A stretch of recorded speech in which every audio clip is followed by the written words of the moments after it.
when you open the bottle and you drink the wine, it speaks for itself.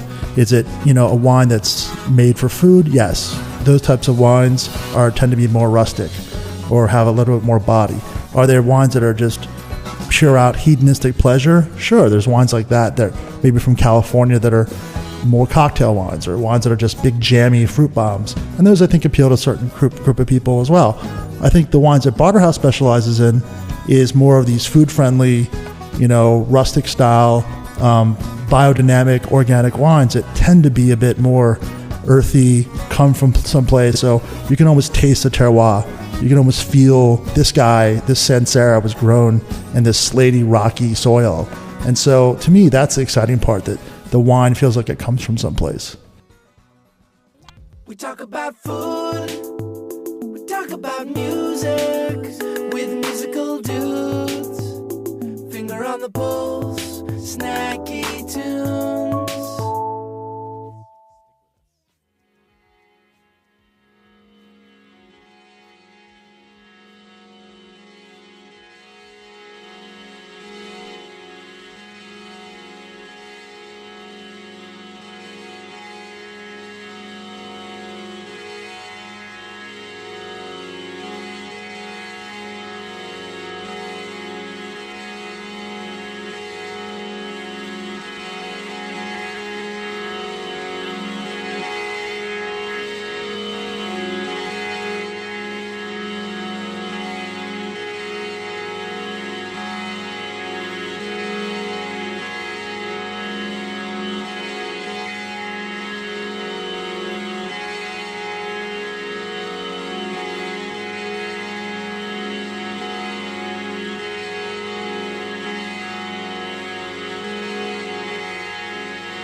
All right. Welcome to Snacky Tunes. I'm one half your host, DJ Never Forget, staring at Terry Diabolic. Hey, what's up? I'm the other half. I am Terry Diabolic. And congratulations, 75th episode. Oh, yeah, there's our 75th episode today, which is, I think, surprising. I think it's 70... Hey! We seriously lost the FX box. Well, that was actually even more surprising. I didn't even know we had it back. And I think it's 74 more than I thought we ever were going to do. Yeah, maybe a little bit more. 563. But welcome. It's a beautiful day. 75 episodes still talking over me. I'm sorry, what? Exactly. It's a great day. Summer is here, or, coming and going in Brooklyn. Yesterday we were fortunate enough to check out Tiki Disco at Roberta's, which is by far one of the best parties I've been to in a long time. Have you guys gone? Yeah. It's just good vibes. It's from 2 to 10, which, just a little daytime drinking, and really, really, really, really awesome. And it's every other Sunday, so I recommend checking it out. It's a lot of fun. And also, other big announcement, our giant August 6th barbecue. Tickets are on sale right now through Guilt City. GuiltCity.com/New York/citywinerybarbecue.com. Who are some of the chefs? We have Sam Mason from Empire Mayonnaise, Philip Kirchen-Clark Van Dag, who was on our show. His episode is podcasted. Christina Tosi from Momofuku Milk Bar. They have that new store opened up on Metropolitan. Sam Talbot, Noah Burnoff from Mile End, Thomas Kelly, and Dave Schillis from Mexico, who are also on the show. Jenny McCoy, Tim Sullivan, Daniel Hosman, and Oliver Kremer and Tyler Lohman from Dos Toros. Have we had the Mile End people on the show? If we haven't, that's our fault. Yeah, it's our fault. We'll get them in here for smoke samples. And then for band-wise, we have Midnight Magic, who've been on here. They're on the Snacky Tunes comp. Computer Magic, who've been on here. Ducky, Punches. We're going to be DJing Kurt from Autobot from Flosstradamus. And Ducky's going to be on here next week playing live. Right, which we need to talk about. But first, let's get to today's show. And we are very excited to be joined with us today is Richard Martin, editorial director of Food Republic. And Food Republic is the idea that guys everywhere are putting food on the table. And we thought that no better time than the Monday before Father's Day to have Richard in studio. Richard, welcome to Snacky Tunes. Thanks. Glad to be here. So, Richard, why don't you talk to us about your history and about how you wound up working with food and with a focus on men? Well, on a personal level, I think I'm very well suited for this show. And congratulations on the 75th episode, by the way. Thank you. My career kind of started in music, but it was an interesting time because I moved out from New York, which is where I'm from, out to Portland, Oregon in the early 90s. And I was, a total music fanatic. I mean, it was a great time to be out there. But at the same time, there was this whole microbrew thing happening out there. There were a lot of wineries that were just opening up. A lot of the chefs out there were starting to do some foraging and, finding crazy mushrooms and putting them on pizzas. And, it was all kind of stuff that you're seeing now very prevalently throughout a lot of the urban areas. But I felt like pretty privileged to have been writing and reporting about some of that stuff early on, and I followed through over the years. And just by chance, I was introduced to Marcus Samuelson, the chef behind Red Rooster Harlem and various other ventures, and he had been looking to find a guy with some lifestyle journalism background to start a website and a brand that would be called Food Republic, aimed at this sort of, making guys feel like it's cool to cook and making it feel like, making it be like part of the kind of what makes the modern gentleman. What makes a guy today. The modern gentleman. The modern gentleman. What does make the modern gentleman? Well, I think there's, over the past few years, a lot of guys have gotten more into dressing better, maybe like into some grooming products and stuff. In my opinion, the next thing is to like really learn your way around the kitchen. Dazzle that girl that you're trying to woo by like cooking up a sick meal and like, serving a really cool wine or beer with it and being able to talk about those things. Do you think today that there's no longer the excuse for a man not to know how to cook and how to pick a restaurant and how to entertain both his male and female guests? Well, I think it's getting to be a lot easier to find the information about these things. I mean, I think that there are a lot of guys that are still really intimidated by having to know all this stuff. It's not necessarily easy, and if you don't know how to cook and nobody's ever taught you, there's not a lot of outlets to find that information, which is why we created Food Republic. Yeah. So let's talk about the site for a little bit. Talk me through what the different sections are and what people can expect to find on your website. Well, right now it's kind of, mostly in a blog form, in that the latest story that we put up is at the top. So, it tends to be a mix of things, whether it's a news story or a recipe or like a trend story. This morning I published a piece about the sale of Stumptown. Stumptown Coffee is supposedly kind of sold out most of its shares to a big private equity firm. So we have news like that, and then around noon every day for the last few weeks and next few weeks we're doing a barbecue story. So we have today. It's how to do a basic marinade. I just happened to make a marinade over the weekend. Put some skirt steak in a bag with some marinade and served it up to some friends at a dinner party, and it was phenomenal, and it's like a really easy thing to do that any guy could really, get out a freezer bag, put a bunch of stuff in it, throw some meat in there, and then throw it on the grill, and you're gonna have a great meal. So and it's just a little bit extra step, but with not too much more work, but very impressive. Oh yeah, I mean, salt and pepper is fine, but do a little marinade. And So, going back to sort of what we talked with John last week about men who are cooking, have you seen the trend of men in the kitchen and men being more responsible for food on the up and up in the last years? And is that reflected on your blog? yeah, I think on the what from last year. Just on the up and up. Oh, sure, yeah. I mean, one of the things when I was starting to talk to Marcus about doing the site, I was actually riding out on the L train to Williamsburg, and I saw this guy with his kid, and he had like a couple of bags from Whole Foods, and I was like, I'll bet that guy's going home to like cook for his kid tonight, and like I'm seeing a lot of that. I talk to a lot of people, and a lot of guy friends who have gotten more into it, and especially since I started at Food Republic, like guys are coming to me and talking about their experiences, and it's pretty phenomenal to hear not only about them cooking, but getting into hobbies like making their own beer or raising bees in their backyard or on the rooftop and getting their own honey. Even roasting their own coffee beans. So I think that there's this movement of guys that are like really into like all this kind of stuff now. Awesome. All right, well, we're going to take a quick musical interlude, and then we're going to come back. We're going to talk a little bit about the recipes and the I'm happy to see Philly cheesesteak on there, and I'm happy to see that you picked Tony Luke's, because if not, we may have had to ask you to leave the studio. Just to say, we have Matt from Revenge Records here, Revenge International. So, and yes, I sandbagged you because you're taking a bite. It happens. It happens. What was the opening track that we played?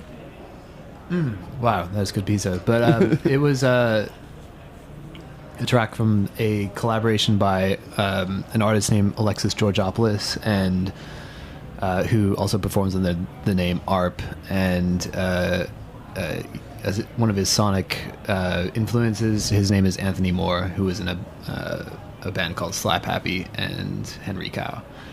And now we have a track from Pink Skull. Yeah, this is the first single from the new Pink Skull album, Psychic Welfare. I went with the original. I didn't go with the remix. That's cool.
Pink Skull on Revenge International, which Philadelphia-based, right? Philadelphia-based, which we'll be talking with Matt a little bit later in the show about the label, about upcoming releases, about the PS1 warm-up, and we can even mention about touring with the Frames.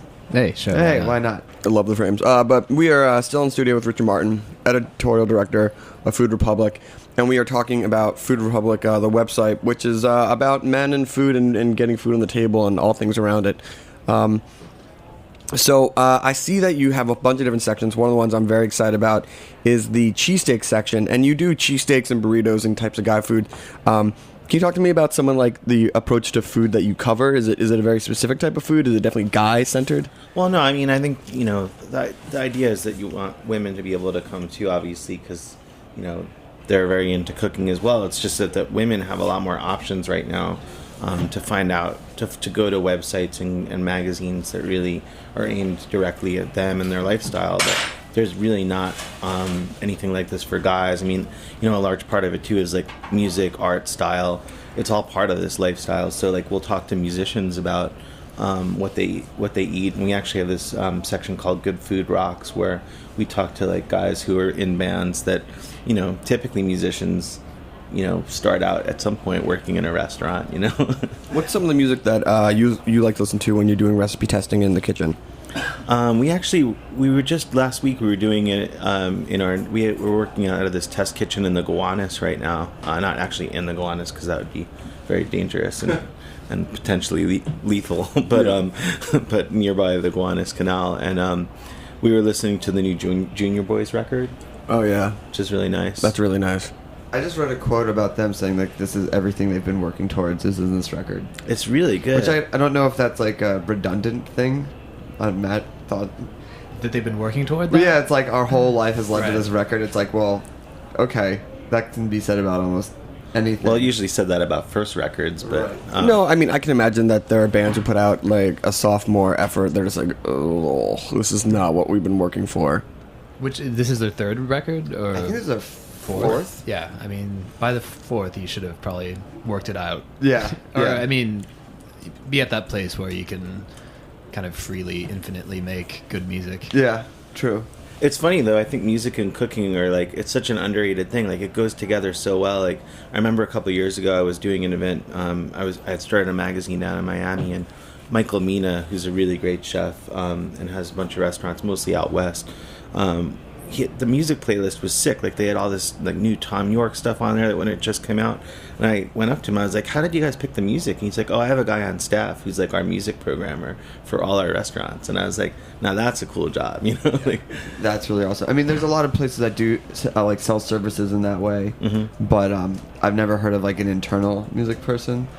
Well, I think every restaurant, if you have a restaurant chain, you're probably going to need to have something like that soon, because the customer's getting more picky, and to create that atmosphere, just in the way that like, a place like Roberta's has this awesome like aesthetic of like kind of like rustic, you go inside. I just heard when I was waiting for you guys to come here, I heard a song by Duster, who were like one of my favorite bands of like the 90s from Modesto, California.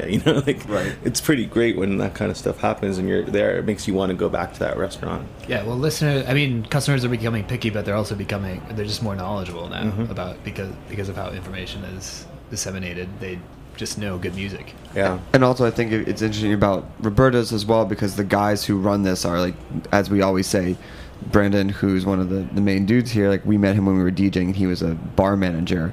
So they all came up like us. They're huge music people as well, and it's like easily so influential that, as opposed to in the city where maybe it's more ambient, it holds such like a prevalent. They throw like Tiki Disco was here yesterday.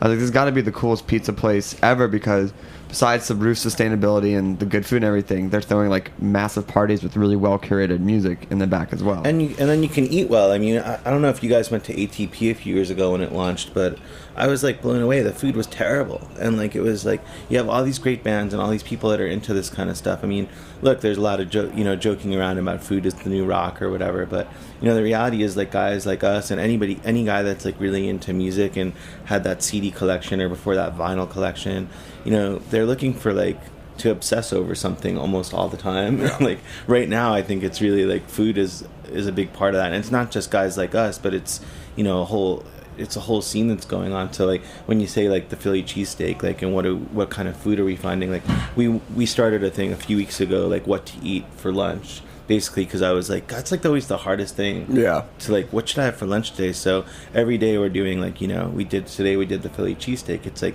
it's Monday, you got to get your week off to the right start, so you go and get a really good cheesesteak. Yeah. I don't know. That would probably like put me under from like all the damage I did on the weekend. I'd be like, So one of the interesting things about your site is that you have a couple of great juxtapositions of where you'll have the greatest drinking scenes in movies versus a whole section of politics. Mm-hmm. And it seems that you're really covering a full world of food.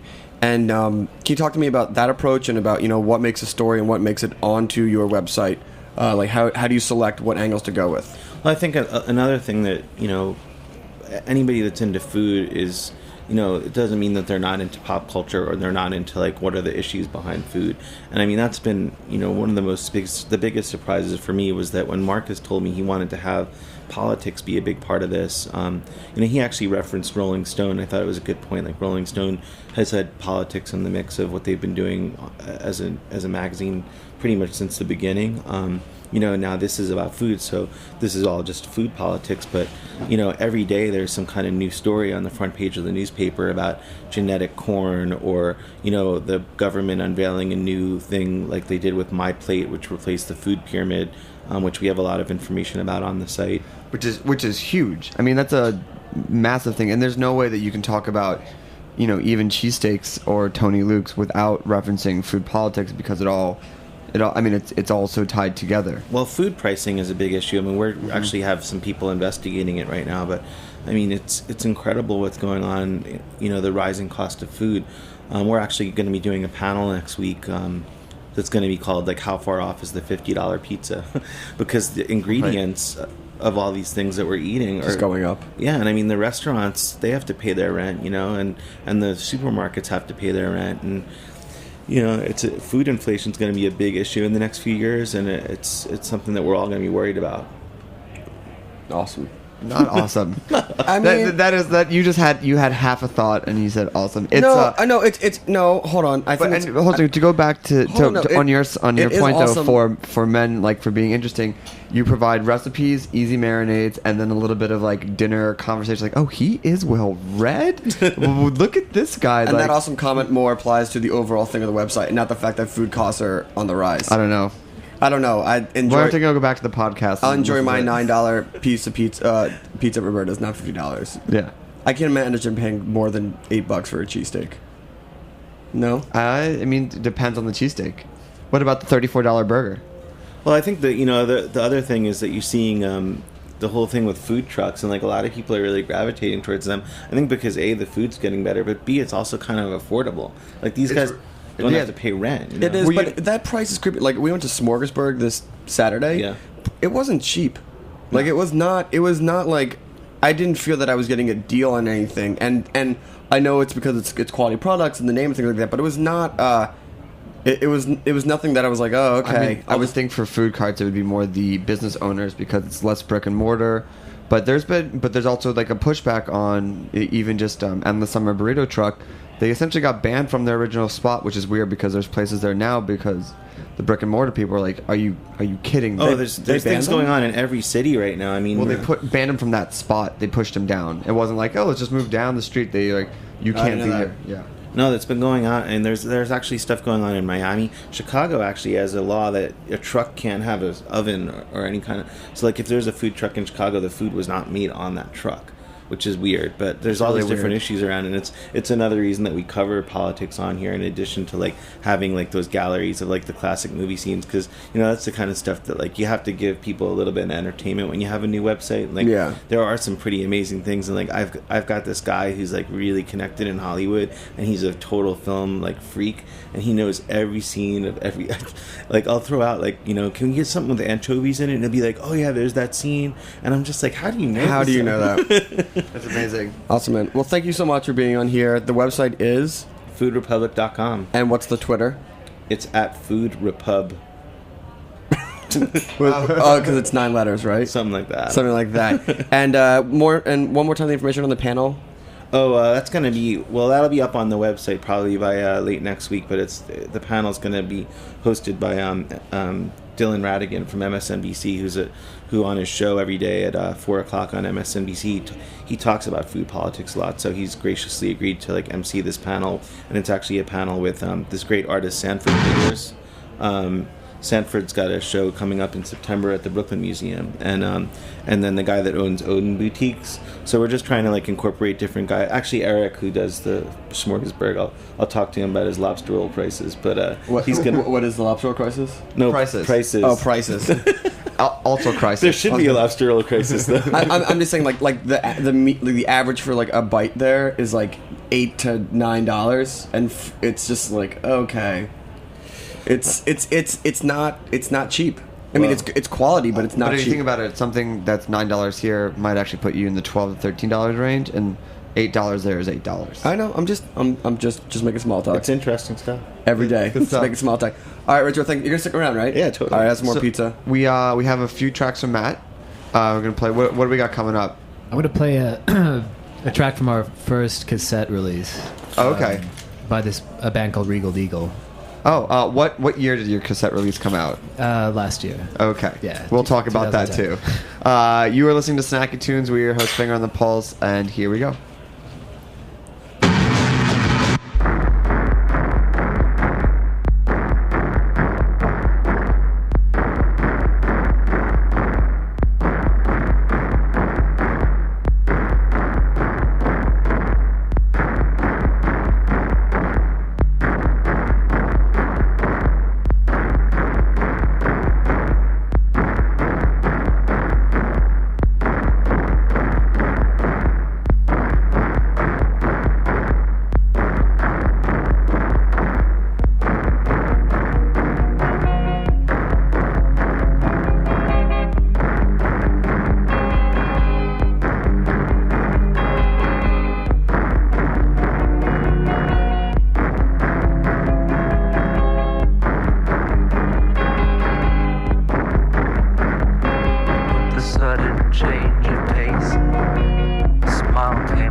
Soon.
That's awesome. Yeah. Yeah. So we have Matt from Revenge International in studio today in our ongoing series of talking to labels that we like, and you're a label that we like. Thank you. So, yeah. Matt, welcome to Snacky Tunes. Thank you again. Why? I wish there was like one more thing that we could do, but I'm enjoying your haircut. What's that? I enjoy your haircut. Oh, thank you. yeah, there it I is. haven't had a haircut actually for years. I like your all natural style. Best things come in threes. So why don't you tell our listeners about the label? Because I knew it originally as an events company, Right. with Mr. Pianka, Mr. Dave P. Mr. Dave P. Yes. Of Making Time and Sunrise fame, because you just see a lot of sunrises with him. Oh, okay, right. Yeah. Right. And that's what I knew it. And then all of a sudden I was like, oh, it looks like they're doing records. And then, oh shit, they've fucking crushing it with record label stuff. And so why don't you tell our people the cracks that I'm leaving out of that story? Yeah, I mean, it was roughly mutated from a company that Dave and I started to do event production, I guess, for bigger brands or whatever. I wasn't too thrilled with that area of farming culture, so Right. I decided to, with a little bit of cash that we made, to put out a mix CD by Tim Sweeney, and that was kind of like our first official release, actually after a couple Pink Skull mix CDs. So it was kind of like a familial start to the label as Mostar, and also like a very like, I mean, we were just giving away the CDs, but because we kind of focused some attention on the packaging, they looked great, and from the gate, like, there was an aesthetic established, and musically, it definitely had its roots in like the party zone that we were. The Philadelphia, New York party zone. Yeah, for sure. Yeah, I'm aware of that party zone. Yeah, you guys are from Philadelphia. Yeah. Grown up in the New York. And I'm DJing there at the Barbary tonight. Amazing. Yeah. Amazing. Yeah, super So- amazing. So it grew from there. So it started with the mixtape, and then what was the first original music that you put out? Well, I mean, from the mixtape, it went into disco edits. Mm-hmm. So like at that whole like turn of Paluski, Todd Terje. Love those guys. Did you put up Paluski stuff? We did do Which one? an edit. It was an edit of an old reggae track that was turned into AAA. It was a one-sided 12-inch Wow. that actually ended a series of disco edits, a 10-part series. With Todd did something, Greg Wilson, Infilgranti, JD Twitch, like the whole spectrum. The whole scheme. The whole crew of disco editors. Basically, like everyone that was playing our parties, we got to do like a 12-inch. But that's great to do that sort of. Would they play the party when you were putting out their 12-inch? There wasn't a whole lot of that cross-pollination, but yeah, we all became friends, and now they're remixers of the original material that we put out. So Awesome. That's how it works, right? Yeah, I think so. So then there was disco heads, and then Pink Skull was our first official release. Only 2 years ago, a record called Endless Bummer. For the artwork, we went to a letterpress and letterpressed 1,000 different bummers. So everything from stepped in a puddle to Pol Pot to mosquito infestation, like the whole gamut, like 1,000 different covers. Monsanto. Yes. Did you say Pol Pot? Yes. Like the Cambodian Yeah, dictator? like a total bummer. It's a bummer. Yeah. So it's 1,000 original covers. 1,000 original covers. And that sold out? Not quite. I didn't, if you want to buy some. Okay. There's no copy. Actually, that's the whole reason why I have the show. We did like a special run, like where you could send in your own bummer, or like whatever you wanted. Like, it could be a birthday greeting or whatever. But so we sold, Darin, I know what you're gonna do for your 30th. Bummer. Bummer. Yuck. So yeah, and then it's kind of grown from there, and we have, we're by the end of the year we'll have done about 20 original releases, which include a series of collaborations called Freakways, which kind of pits a contemporary artist with their like sonic forebear, so to speak. So we're by the end of the year we'll have 9 volumes of that completed. That's great. And what I like is, the first time I think that we really met, is when we were at the White Columns Gallery. Right. For one of your events. So you're still doing events? Lots. Yeah. Just like on a... It's different than like a disco ball warehouse rave. Disco ball, sparks chugging. Yeah. Right. We all got to grow up, right? Yeah, we did. Why don't you explain what the event, the White Columns was? That was pretty special. That was for our 6th volume, and Matthew Higgs, the curator, the gallery operator there, offered us their project space room, which is a smaller kind of side room, and we used it to launch a new Freakways collaboration between Juliana Barwick and who's doing this amazing ethereal vocal loop based music. She's here in Brooklyn, and Ikue Mori, who is a kind of legendary avant drum machine software manipulator. And so they collaborated on 4 pieces that night, which we went straight to lathe. So we brought in a portable consumer grade lathe from the 40s, and each piece was directly cut into a different lathe. And the 2 of them were collaborating behind a closed wall. So we built a cube, which they sat at their respective workstations and collaborated without any sort of physical interaction. So it was, I don't know. I mean, it was the concept was kind of a practice in simulated I don't know, engagement, I guess. And that actually comes out tomorrow. Is the release of the not the lathe cuts, but the collaboration, yeah, the exactly. Freakwave collaboration. Right. That's great. All right, let's get a song up.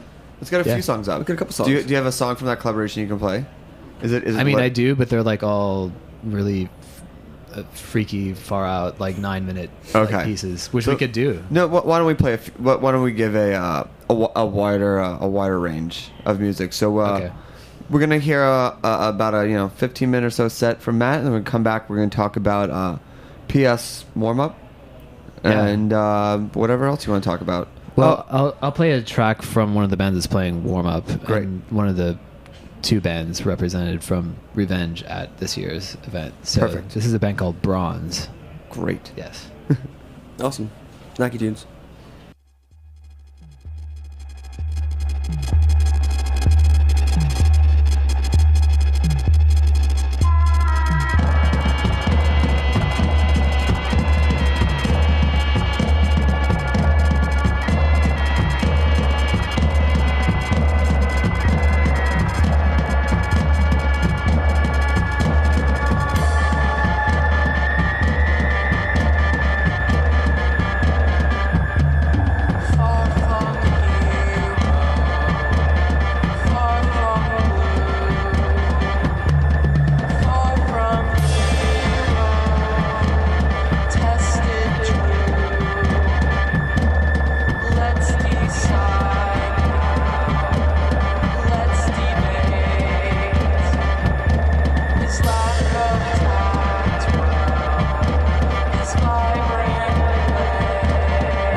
All right. We're getting pretty heavy. Yeah. On this. So there's some serious. We should have had that with the mics going for that. So that Matt Revenge records. What do we got? What are we listening to? That was a track from the Harold Grosskopf reissue of Synthesis that we did earlier this year. That's a 1980 album by a German, I mean, in some circles, legendary musician. He was a percussion. In other circles, unknown. Completely unknown. Most circles. Isn't that the way it always goes, right? I think so. Those circle Like patterns. a small group of people who've never heard of the Beatles. Exactly. Who? Is that possible? I think so. Right? Yeah, I think like 15-year-olds don't know who they are. I mean, That's not fair. I'm talking about like. No, I think that there are people. I think nowadays, because remember, like they haven't had one of their like, let's cart them out and make money. I take it back. They did Guitar Hero with the Beatles. Never mind. Everyone knows who the Beatles And are. they just offered their entire catalog on iTunes for the first time. I'm sorry. What tunes? Okay. Anyway, Snacky Tunes. Right. So I mean, I guess during the break we were talking. I mean, we don't want to get into that, do we? No, we don't want to get into that. Look, food policy. We were just riffing on food policy and politics and the growth of a small company. I mean, you can talk about this as well. What we were talking about during the musical interlude was what happens when someone like a small like Stumptown, whose grassroots gets built from the ground and gets bought by a corporation, and you can apply the same thing to a tiny record label that becomes essentially a brand. And at some point, you're paying to slap that brand name on it, whether it's a record label, clothing label, company, something like that. And then at what point do you reach a saturation part? At what point does it get diluted? And at what point does you just start running through as much as you can, make off that brand name before it just becomes completely worthless? Well, I mean, I think ideally you avoid all of that and keep it kind of at a boutique sustainable level. I mean, if your aspiration is to one aspiration is to like take care of yourself and maybe your family, and I think that's, in terms of how this label is run, that's kind of the level that I'm looking for. Like, I'm not looking to take it to some sort of, and nor do I think it's even possible taking it to like a multi-million-dollar level. Come on, you can dream big. Yeah, the avant explorations of Revenge working at a... Just get Lady Gaga to do a verse. It's true. On, the next Pink Skull record. She'll be the next Freakways collaborator. Yeah. Yes. This 9-minute lo-fi Lady Gaga track. So let's talk about your summer events and what you have coming up, because summertime is here. We are rolling it out in New York City, which I think is the best time to really be in the city for free events. I'm excited to be here and was excited to be a part of the PS1 warm-up committee this year. It was my first year. Eliza invited me to join a bunch of other amazing, smart committee members from record labels all over New York, and I guess one from UK. And we've been working the past several months to put together the programming for MoMA's PS1 warm-up events, which are looking pretty solid. Really solid. Very solid. When is the first one?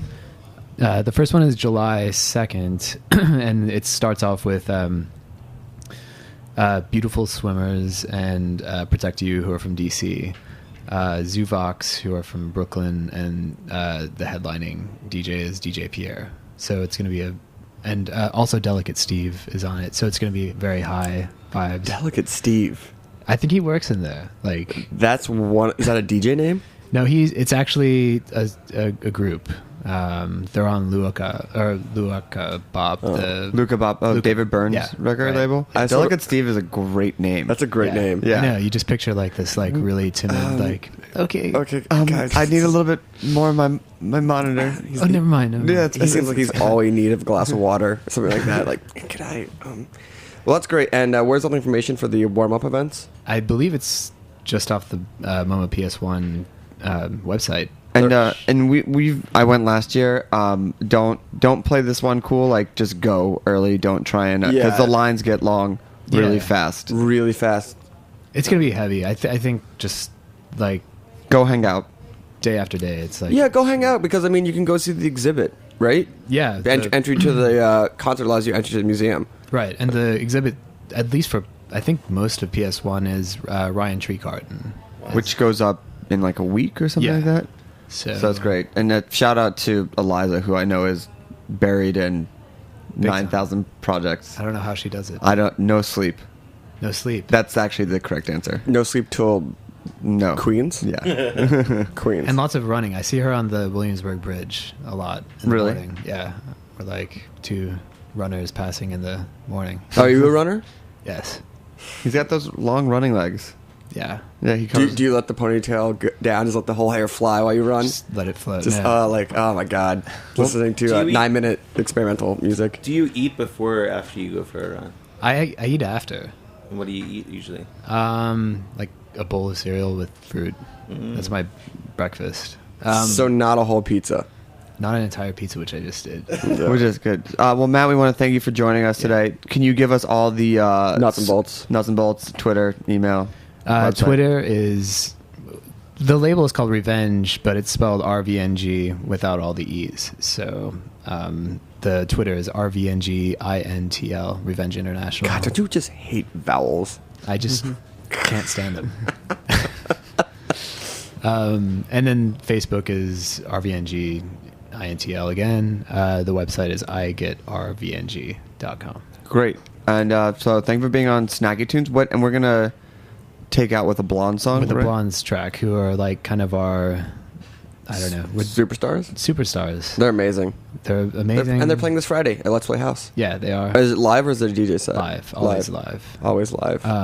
But we're putting out a total of 4 records for them this year. 3 12 inches, a series of 2-song 12 inches exploring dualities, and then a compilation album.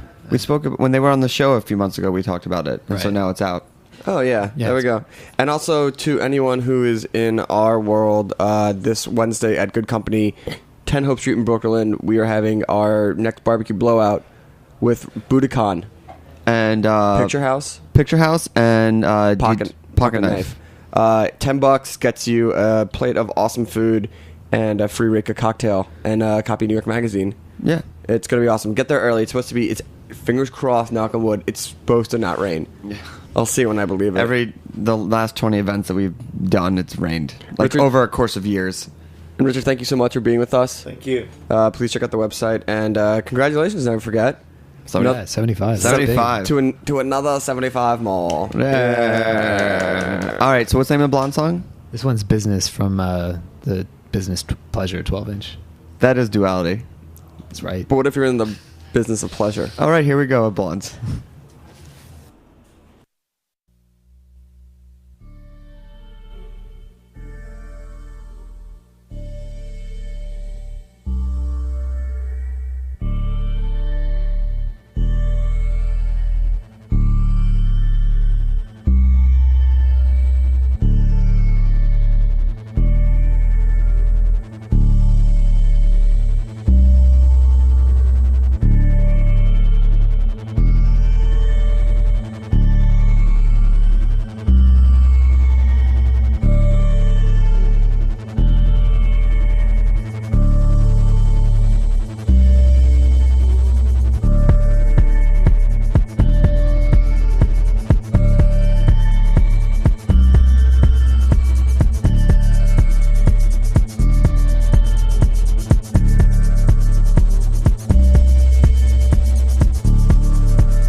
Thanks for listening to this program on the Heritage Radio Network. You can find all of our archived programs on heritageradionetwork.com, as well as a schedule of upcoming live shows. You can also podcast all of our programs on iTunes by searching Heritage Radio Network in the iTunes Store. You can find us on Facebook and follow us on Twitter for up-to-date news and information. Thanks for listening.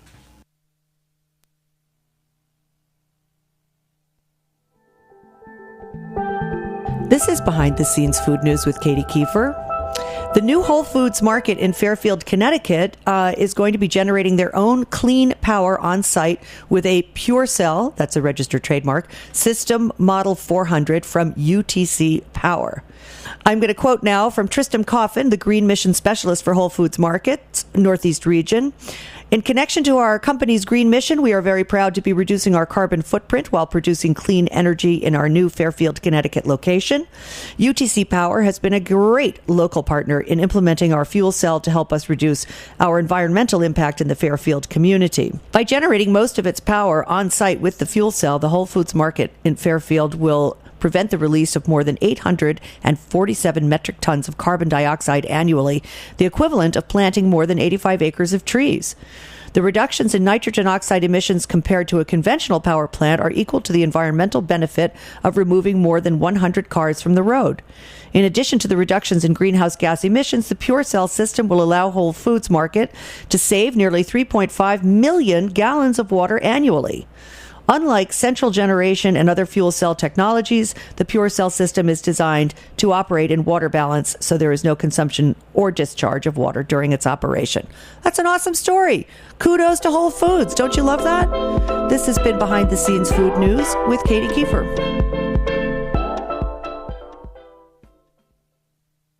Did you know we have a beer show? Check out a small clip from Beer Sessions Radio. All right, welcome back to Beer Sessions Radio on Heritage Radio Network. I'm Jimmy Carboni from Jimmy's Number 43, and I'm here with Ray Dieter from the DBA Bars. Hey, Jim. Ray, this is a fun show. We're drinking Belgian beer. We're drinking Ictigum, hanging out with the guys from 124 Rabbit Club, and we got Don and Wendy from Van Berg and the Wolf. Well, let's go back a little bit to kind of build your pedigree. So the two of your top brands that we love and that you have now, Scaldis and Saison DuPont. Yeah, exactly. Tell us how you met those guys, how you started working with them.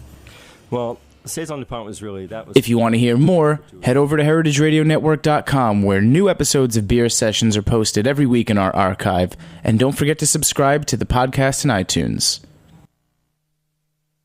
The following is a public service announcement from Just Food.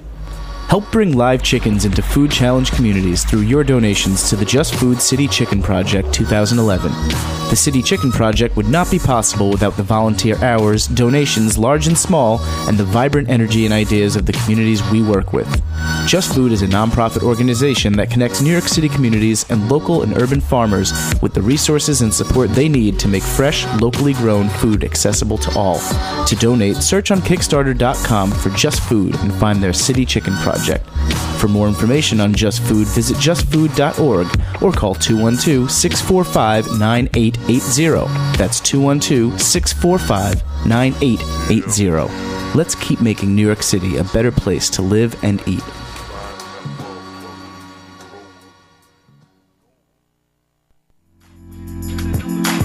The following is a message from heritagefoodsusa.com. The difference between wild Alaskan salmon and farmed Atlantic salmon is just as great as the differences between commodity pork and heritage breed pork. Huge! HeritageFoodsUSA.com is lining up a major social buy of sustainably harvested salmon in July and offering it at a phenomenal price to consumers.